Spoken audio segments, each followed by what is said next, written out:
Bonjour à tous et bienvenue dans ce numéro 1 des podcasts qui présente les services de l'Agglo du Pays de Dreux. L'Agglo du Pays de Dreux est une collectivité territoriale qui compte 5 pôles. Développement et aménagement du territoire, les techniques, services à la population, les ressources et la communication. Pour répondre aux ambitions de l'Agglo, qui sont l'attractivité du territoire et d'être au plus proche des besoins des habitants, plus de 480 agents travaillent au sein de l'Agglo du Pays de Dreux. L'interviewée du jour est Hélène Dufay, directrice de la communication. Nous découvrons la direction, son fonctionnement, ses missions, ses collaborateurs.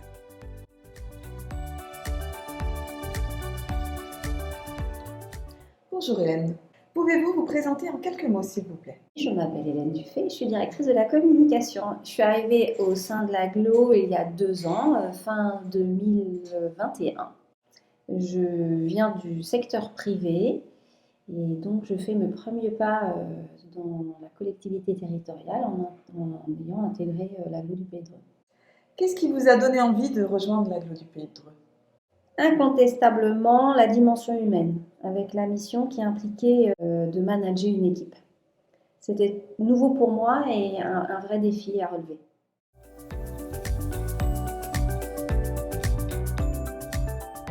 Quel est le positionnement de la direction de la communication au sein de l'Agglo du Pays de Dreux? Alors, la direction de la communication est une direction ressources au service de toutes les directions. On est en direct avec le cabinet du président et bien sûr le président. On a 2 directions finalement, le directeur général des services et le président.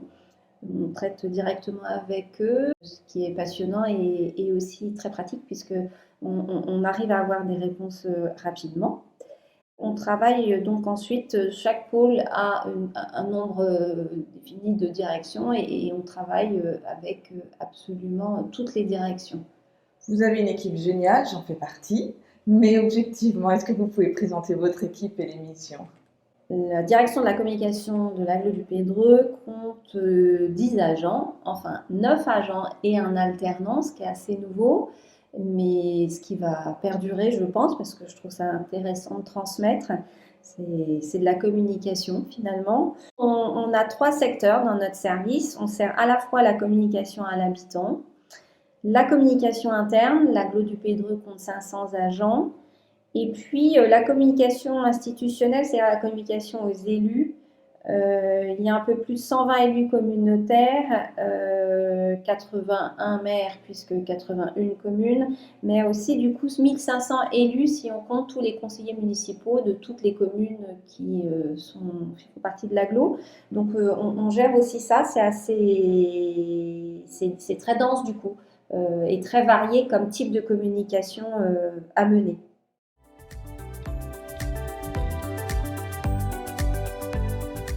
Du président, vous avez reçu vos objectifs, mais comment passe-t-on à la réalité? Quelles sont les méthodes de travail et justement, quel support de communication il en sort pour informer les agents, informer les habitants? Effectivement, tout part du projet de mandat politique à partir duquel nous avons travaillé collectivement pour définir le projet de direction de la direction de la communication. Donc c'est un travail collaboratif qui a été mené sur plusieurs mois. En est sorti plusieurs axes qui nous permettent de produire effectivement des supports de communication pour rendre cette politique lisible et intelligible auprès du public. C'est-à-dire à la fois du digital et du print. On a un certain nombre de sites internet, 8 de mémoire, et puis des réseaux sociaux aussi. Donc là, c'est toute la partie digitale. C'est un gros travail parce qu'avec des mises à jour quotidiennes, il y a aussi du print avec un magazine trimestriel, l'Aglorama, des affiches, des flyers, enfin des tas de supports papier, même si notre volonté éco-responsable nous amène à diminuer effectivement la production de print, il en reste et c'est nécessaire, c'est le moyen de rentrer dans toutes les maisons avec notre magazine par exemple. On travaille en collaboration avec les directions et à l'intérieur du service entre nous tous. Tout le monde a le droit de donner son avis et d'avancer ensemble pour mener à bien un projet. C'est très créatif, très, très stimulant. On travaille on fait tout en interne, on écrit, on met en page, on fabrique pas en interne, mais on gère la fabrication.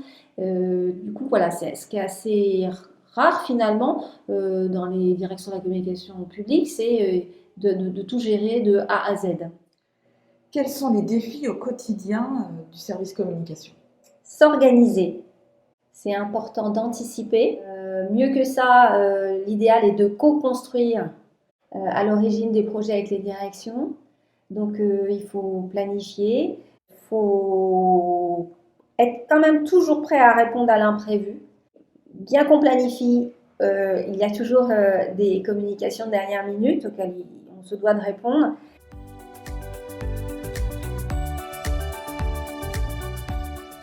Parlons de la vie de l'équipe. Je pourrais en parler parce que ça fait quelques années que je suis au sein du service communication, mais c'est vous que j'interviewe aujourd'hui, Hélène. Comment pourriez-vous définir l'ambiance du service? Alors, je la définirai en 2 mots, créative et positive. J'aime bien ces 2 mots. Comment animer une cohésion d'équipe composée de plusieurs communicants qui ont des métiers bien spécifiques? C'est le principe du management, accompagner des talents différents.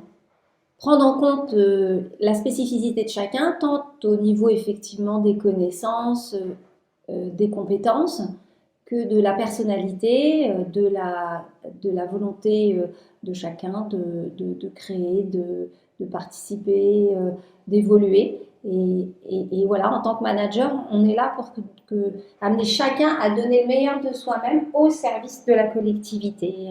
Une remise en question aussi là permanente de chacun, du groupe, du manager, mais c'est la clé de la réussite.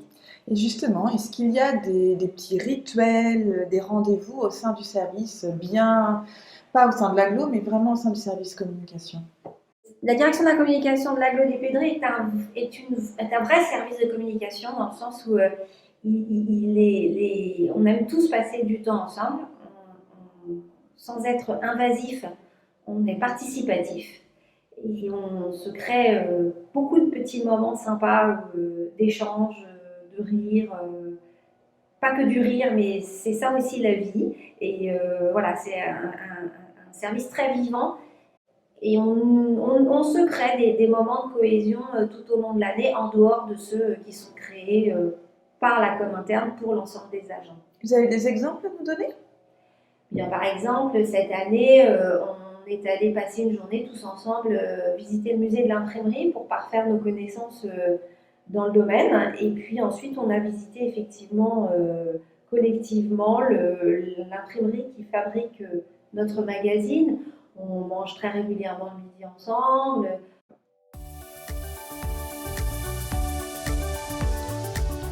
On a parlé du service communication, de l'équipe. Maintenant, je veux en savoir un peu plus sur vous, qui vous motive au quotidien à venir travailler au service communication.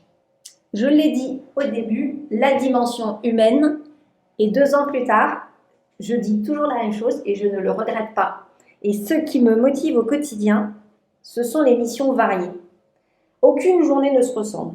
D'ailleurs, effectivement, être communicant dans une collectivité comme la nôtre, c'est changer de sujet 10 fois par jour, c'est avoir autant d'interlocuteurs différents et c'est passionnant. On travaille en transversalité, du coup, on est en contact autant avec les agents, c'est-à-dire nos collègues, quels qu'ils soient, mais aussi les élus, les partenaires.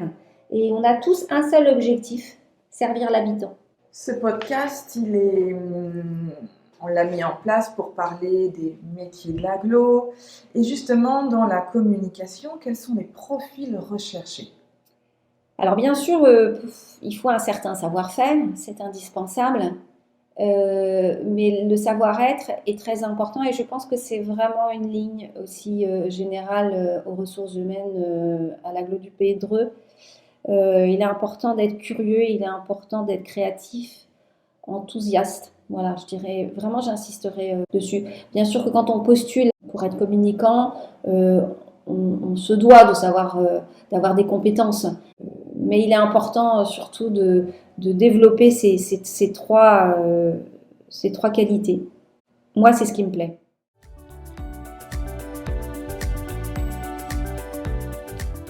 Pour conclure, pourquoi venir travailler à l'Agglo du Pays de Dreux?